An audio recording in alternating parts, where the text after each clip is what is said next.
नमस्कार। कुंवर जी के जन्म दिवस की पूर्व संध्या पर आप सभी का स्वागत है। कुंवर जी की कविताओं के साथ हम 3 कलाकारों ने अपने-अपने कला माध्यमों में कुछ कलात्मक प्रयोग किए हैं। इंदौर के वरिष्ठ चित्रकार श्री पंकज अग्रवाल ने अपने मिट्टी के पात्रों पर, मिट्टी के शिल्पों पर कुंवर जी की कविता पंक्ति को तरह-तरह से कलात्मक ढंग से अंकित किया है। आगरा की सिरेमिक कलाकार पलक झा ने अपने आगरा स्थित सिरेमिक स्टूडियो में कुछ चीनी मिट्टी के पात्रों की रचना की है और शिल्पों की रचना की है, जिन पर उन्होंने कुंवर जी की कविता पंक्तियों को कलात्मक ढंग से अपनी संवेदना के साथ उकेरा है।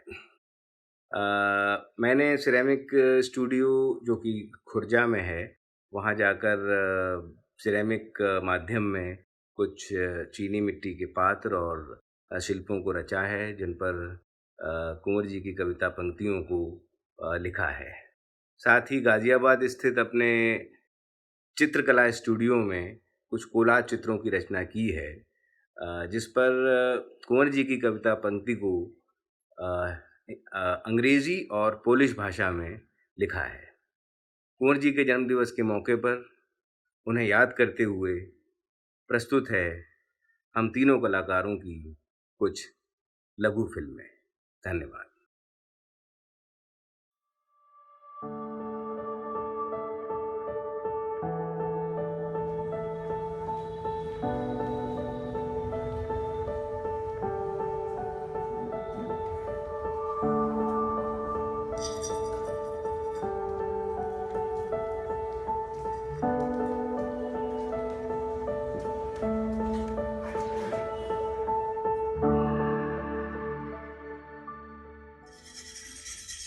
पत्थर के प्राण।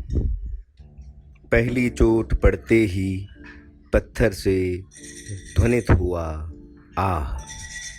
इससे जाना कि पत्थरों में भी होते हैं प्राण।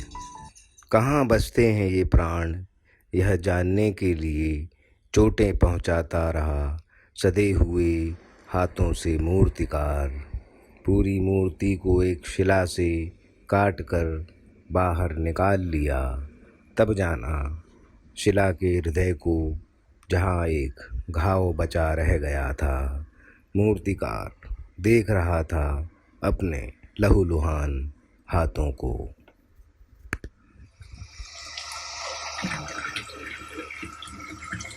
कभी कभी एक फूल के खिलते ही उस पर मुग्ध हो जाता है पूरा जंगल। कुंवर जी का जन्म 19 सितंबर 2027 को हुआ। आज 19 सितंबर 2021 है, कुंवर जी का जन्मदिन है। वे हमारे बीच होते तो 94 वर्ष के हुए होते। जब वे 75 वर्ष के हुए थे, तब मैंने पहली बार उनकी कुछ कविता पंक्तियों को अपने सिरेमिक शिल्पों और पात्रों पर उकेरा था। अब 19 वर्ष बाद फिर उनकी कुछ कविता पंक्तियों को अपने सिरेमिक शिल्पों पर उकेरा है। खुर्जा स्थित अपने सिरेमिक स्टूडियो में असहज गर्म मौसम में कुंवर जी की कविता पंक्तियों के साथ अपनी तरल मिट्टी को छूना एक आत्मीय अनुभव है। आँखों से होकर उंगलियों के स्पर्श से शिल्प के बाहरी आवरण पर कवितांकन करना मेरे लिए कविता के साथ एक नवीन और संवेदनात्मक रिश्ता बनाने की तरह है। गोल, चौकोर या सपाट पात्रों की देह से कविता का यह मिलन शुभ है। कविता मिट्टी की सतह पर उच्च तापमान में पककर जड़ नहीं होती, बल्कि मिट्टी के संग इस समय अपनी संभावनाओं के साथ ठहर जाती है। चमकते ग्लेज की पारदर्शी सतह से झांकती कविता नई लगती है। उसे पहले भी पढ़े जाने का अनुभव उसकी स्मृति को जगमगाता है। कविता के साथ इस तरह होना रोमांचक अनुभव है। कविता स्वयं अपने को तरह तरह से प्रकट करती है, पर इस सिरेमिक स्टूडियो में वह एक प्रिय सखा सी देर तक साथ बनी रहती है। कुंवर जी की कविता पंक्तियाँ जो मैंने अपने चीनी मिट्टी के इन शिल्पों पर लिखी हैं उन्हें मैं रह रह कर दोहराता हूँ।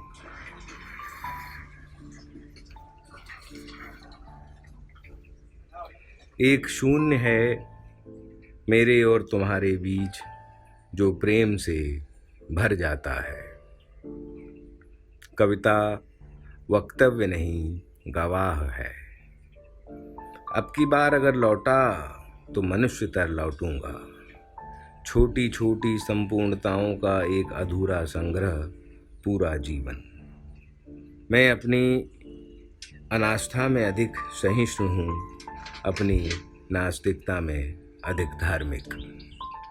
पत्तों पर पानी गिरने का अर्थ पानी पर पत्ते गिरने के अर्थ से भिन्न है। कभी बंद नहीं होंगे दुनिया में ईमान के खाते। नदी बूढ़ी नहीं होती। तुम्हें आश्चर्य होगा यह जानकर कि तुम कवि हो। न सीमाएं न दूरियां, दिशाओं का खुला आकाश, कोई दूसरा नहीं। उसी ओर से उगेगा सूर्य, आशा से देखते हैं जिधर वृक्षों के शिखर। कभी कभी एक फूल के खिलते ही उस पर मुग्ध हो जाता है पूरा जंगल। कोई दुख मनुष्य के साहस से बड़ा नहीं, वही हारा जो लड़ा नहीं। लौट आओ प्राण पुनः हम प्राणियों के बीच। दूरियों का भूगोल नहीं, उनका समय बदलता है। कितना ऐतिहासिक लगता है आज तुमसे मिलना उस दिन। मैंने कई भाषाओं में प्यार किया है। मेरा घनिष्ठ पड़ोसी है एक पुराना पेड़। मैं कहीं और भी होता हूँ जब कविता लिखता। तब तुम पाओगे कि कोई फर्क नहीं है सब कुछ जीत लेने में और अंत तक हिम्मत न हारने में।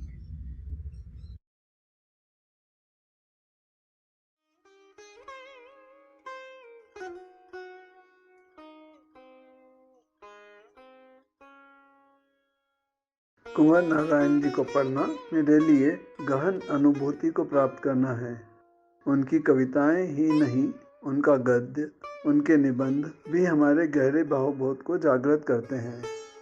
विभिन्न कलाओं के भारतीय संदर्भ खुलते जाते हैं और हम चमत्कृत रह जाते हैं कि हाँ, यही तो वह भाव है जिसे मैं ढूंढ रहा था, कहना चाहता था। जैसे उन्होंने हमारे ही अपने भावों को वाणी दे दी हो।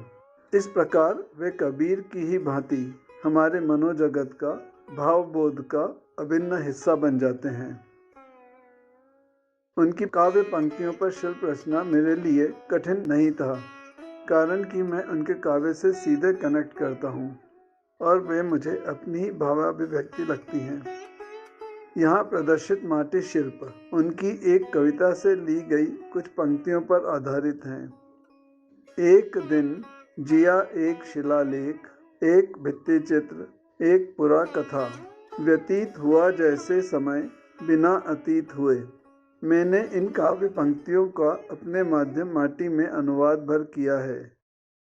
मेरा सौभाग्य है कि मैं उनसे मिल आशीर्वाद ले सका।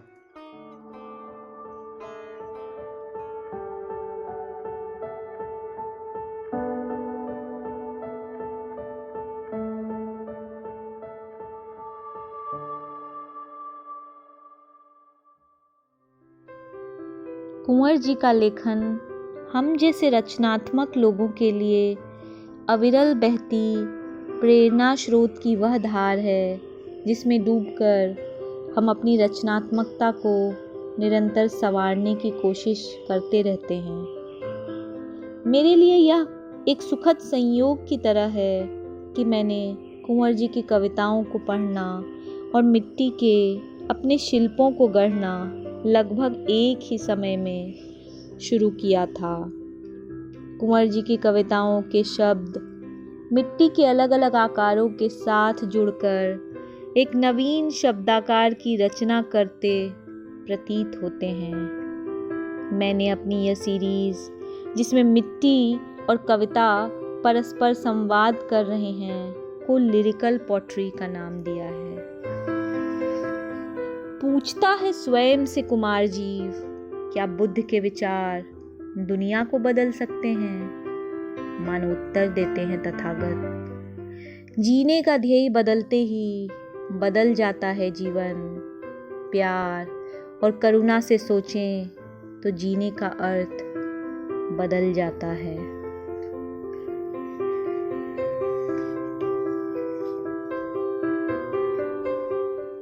आले पर रखी रेत घड़ी कहती, उठो अब वक्त आ गया। कोने में खड़ी छड़ी कहती, चलो अब बहुत दूर जाना है। पैताने रखे जूते पाँव छूते पहन लो हमें, रास्ता ऊबड़ खाबड़ है।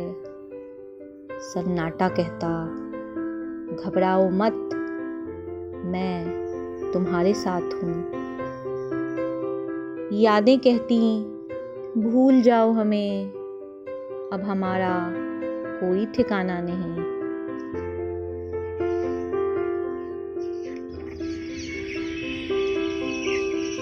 ऋतु के स्वागत में पहला फूल खिलने का साहस करता और पूरी घाटी लहलहा उठती फूलों से।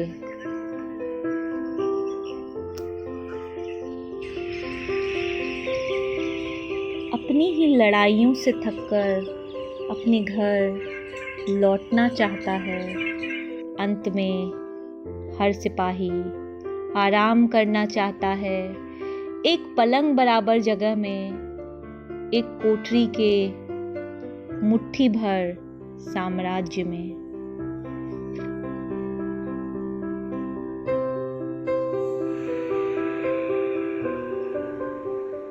अपनी सोच को सोचता है एक मैं, अपने को अनेक साक्ष्यों में।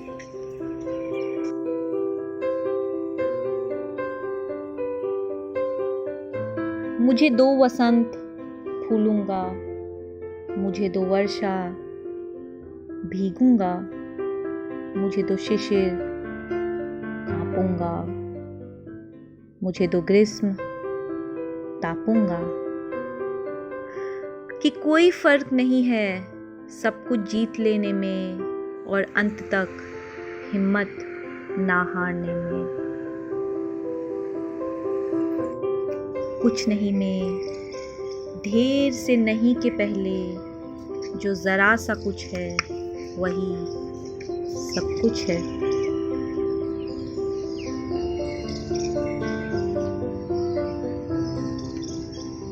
तुम्हें खोकर मैंने जाना, हमें क्या चाहिए, कितना चाहिए, क्यों चाहिए संपूर्ण पृथ्वी, जबकि उसका एक कोना बहुत है। देह बराबर जीवन जीने के लिए और पूरा आकाश खाली पड़ा है एक छोटे से अहंग से भरने के लिए। Buried in the earth up to the neck, she thinks, with arms and legs trussed up, her strength to fly becomes a sky. चेहरे पर लगाए नोकदार मूछें नहीं, कमर में बांधे लोहे की पूंछें नहीं, जगह दूंगा साथ चल रहे लोगों को, तरीर कर ना देखूंगा उन्हें भूखी शेर आंखों से। अब की बार अगर लौटा तो मनुष्य कर लौटूंगा।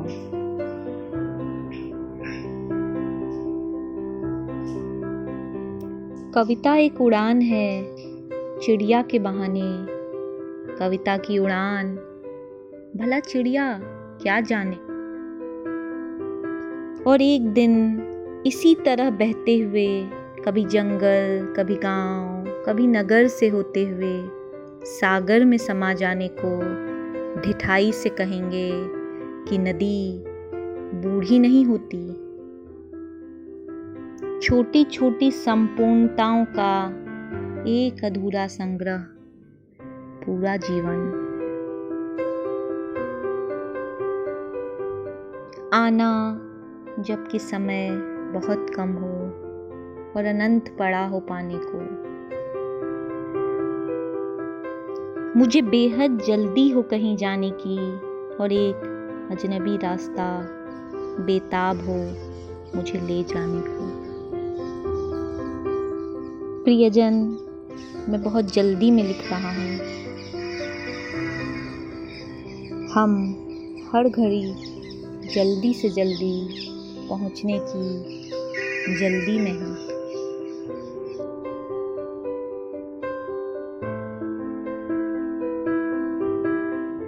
जानता है कुछ ही वर्ष और रहना है उसे इस पृथ्वी पर। शेष जीवन मानो बेहद जल्दी बीतने की उतावली में है।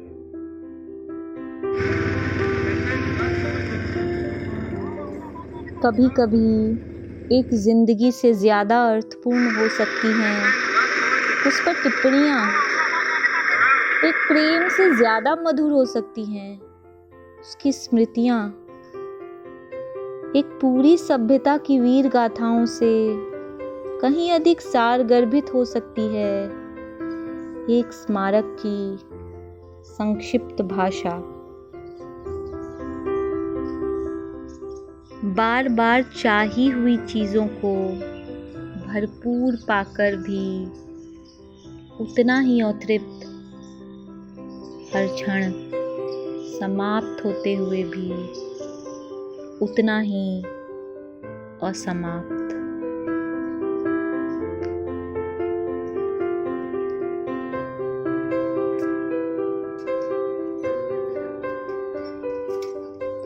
अंतों से नहीं, मध्यांतरों से बदलते हैं दृश्य।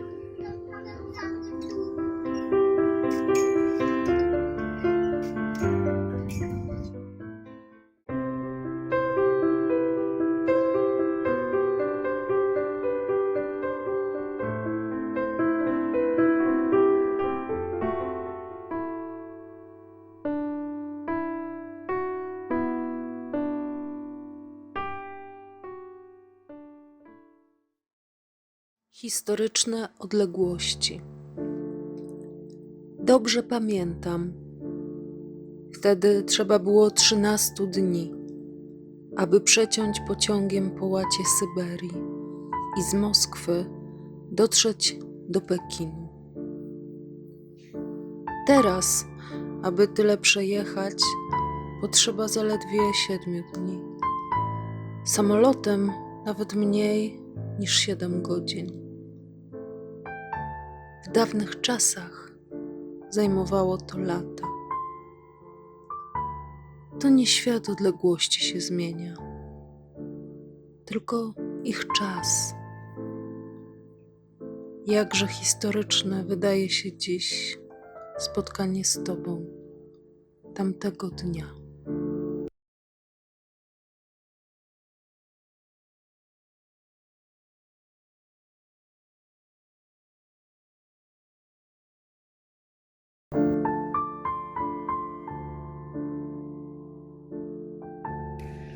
कुंवर जी के 94वें जन्मदिवस के मौके पर उन्हें याद करते हुए मैंने यह चित्र प्रयोग किया है, कुछ कोलाज रचे हैं। कुंवर जी कई कारणों से पोलैंड के प्रति आकृष्ट अनुभव करते रहे थे। निजी, साहित्यिक, सामाजिक, राजनैतिक व ऐतिहासिक पोलैंड की गहरी छाप उनके मन पर छूटी थी।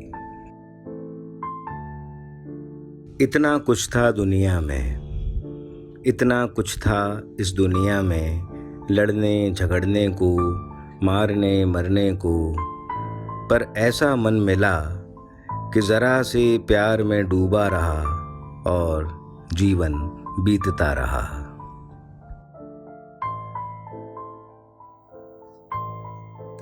Na świecie było tyle.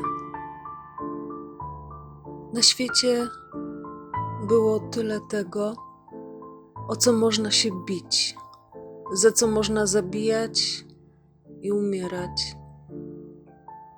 Mnie jednak trafiło się serce, zanurzone w odrobinie miłości.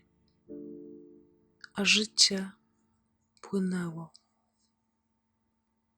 पहली बार वे 1955 में वारसा पहुंचे और इस यात्रा में वे विश्व विख्यात कवि पाब्लो नेरूदा व नाजिम हिकमत से मिले। 1945 में द्वितीय महायुद्ध व 1947 में ब्रिटिश उपनिवेशवाद से भारत की मुक्ति का उनके अंतर्मन पर गहरा असर रहा है। गांधी जी की सफलता व हिटलर के पतन को भी वे याद करते रहे थे। वे कई बार पोलैंड गए और यहाँ इस देश का नया और खिला हुआ चेहरा देखा।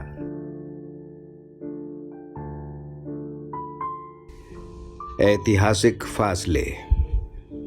अच्छी तरह याद है तब 13 दिन लगे थे ट्रेन से साइबेरिया के मैदानों को पार करके मास्को से बीजिंग तक पहुंचने में। अब केवल 7 दिन लगते हैं उसी फासले को तय करने में। हवाई जहाज़ से 7 घंटे भी नहीं लगते। पुराने ज़मानों में बरसों लगते थे उसी दूरी को तय करने में। दूरियों का भूगोल नहीं, उनका समय बदलता है। कितना ऐतिहासिक लगता है आज तुमसे मिलना उस दिन। Reszta wiersza. Znaczenie wody padającej na liście jest inne od znaczenia liści opadających na wodę. Przestrzeń między korzystaniem z pełni życia i dawaniem go w pełni wypełnia znak śmierci. Reszty wiersza nie pisze się słowami, nadając całemu istnieniu kształt kropki. Można go skończyć gdziekolwiek. कवि मिबोश, रुजेविच, हेरबर्ट और शिम्बोश्का आदि के उनके कुछ अनुवाद भी उनके लिए नई तरह का काव्य अनुभव रहा है। पोलिश भाषा में कुंवर जी की 3 कविताएं मेरी कवि मित्र करीना ने पोलैंड से पढ़कर भेजी हैं और वे कविताएं मैंने हिंदी में पढ़ी हैं।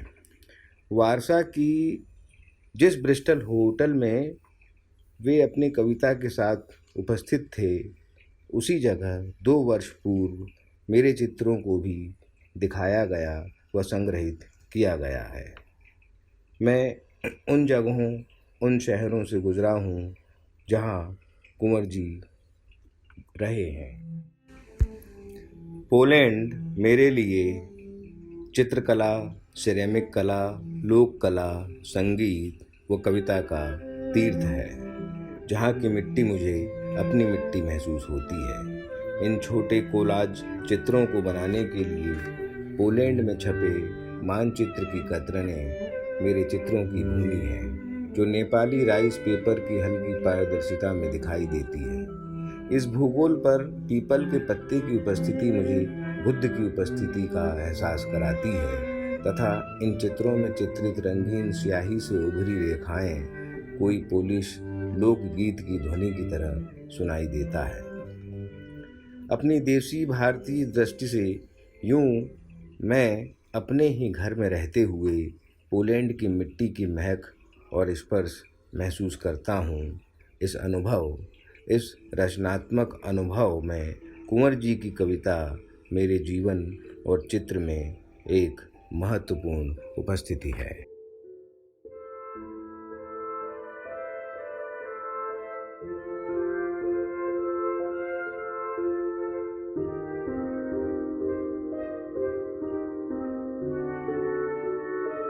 बाकी कविता। पत्तों पर पानी गिरने का अर्थ पानी पर पत्ते गिरने के अर्थ से भिन्न है।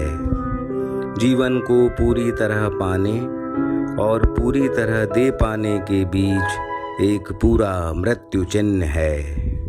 बाकी कविता शब्दों से नहीं लिखी जाती, पूरे अस्तित्व को खींचकर एक विराम की तरह कहीं भी छोड़ दी जाती है।